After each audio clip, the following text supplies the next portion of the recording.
ঢোকাবো ঠিকই, জায়গা বানিয়েছিলেন আয়না ঘর, ওখানে ঢোকাবো।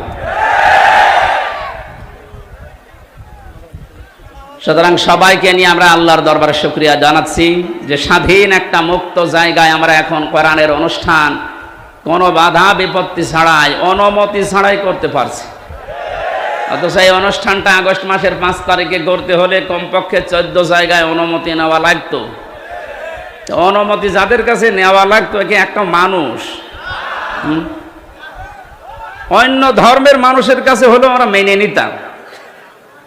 মুসলমানের কোরআন মুসলমানের সামনে বলা হবে, আর ওর কাছে বলা লাগবে যে আপনি একটু লিখে দেন।